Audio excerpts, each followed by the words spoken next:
A sister asks, Sheikh, the place where I live now for Ramadan, it has imsak, and after 30 minutes it's Fajr. But I see no light, so it is not true Fajr. Should I delay the Fajr an hour later?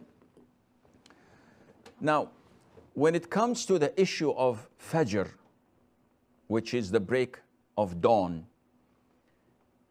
there are so many opinions and views, and rather than give you a fish every day, it's best that you're taught how to fish yourself. Therefore, let us look at some of the ahadith governing this issue. The Prophet tells us in an authentic hadith that there are two Fajr. One which is a false Fajr, and it's like the tail of a wolf or a fox, meaning it's vertical.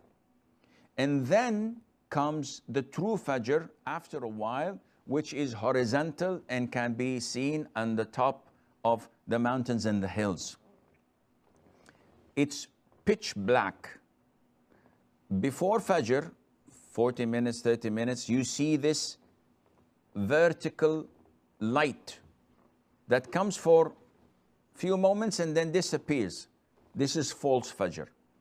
Then you can see the whiteness, the white thread in the head, in the direction of the east, and this is the break of dawn.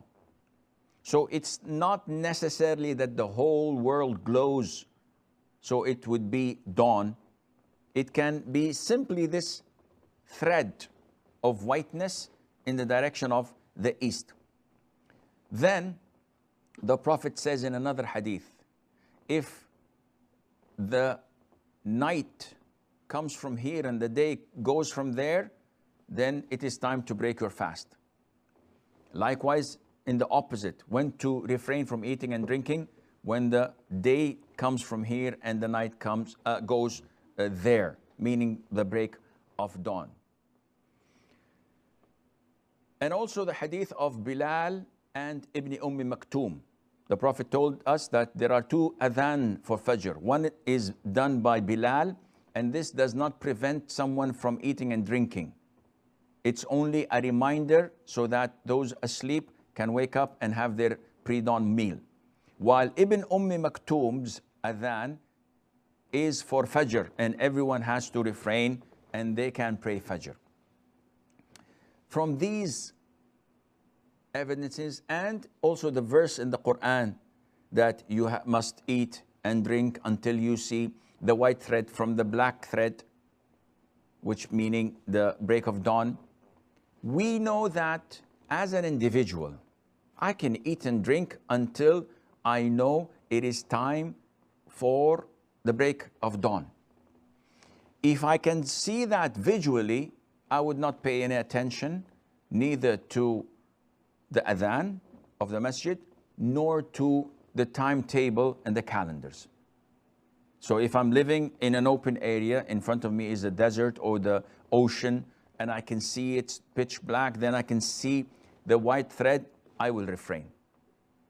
Even if the adhan has been called 10 minutes, a half an hour before, no problem. I can see it visually. The problem is that when you cannot see it visually, so you have to trust and rely. And we have two methods of trusting and relying, either on the timetables or on the mu'adhin, the man who calls the adhan in the masjid. As a Muslim, I can trust the person giving the adhan because he's an individual, a Muslim, and trustworthy. The timetables I have can be trusted, but the problem is my watch may not be accurate. Some reasons here, maybe I did not put the right date for the calendar, etc. Therefore, it's best always to rely on the mu'adhin. However, if I know for certain that the mu'adhin is not reliable, meaning that on the 30th of Sha'ban, the adhan of Fajr was at 5 o'clock.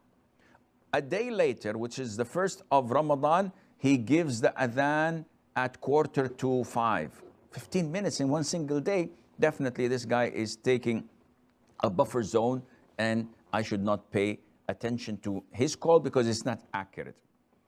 I believe that the calendar or the timetable of al-Qura calculation is the most accurate, as I've stated this so many times before, except when it comes to Isha prayer. Isha prayer is wrong.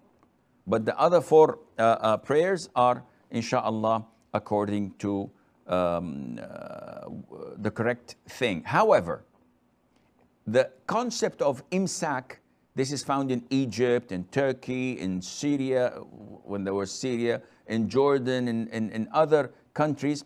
They usually give 15 or 20 minutes before the actual adhan of Fajr, and they call it imsak. So people refrain from eating, and this is wrong.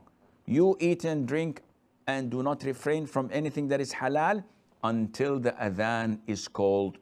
The time of the adhan, the break of dawn, is the time of refraining from eating and drinking.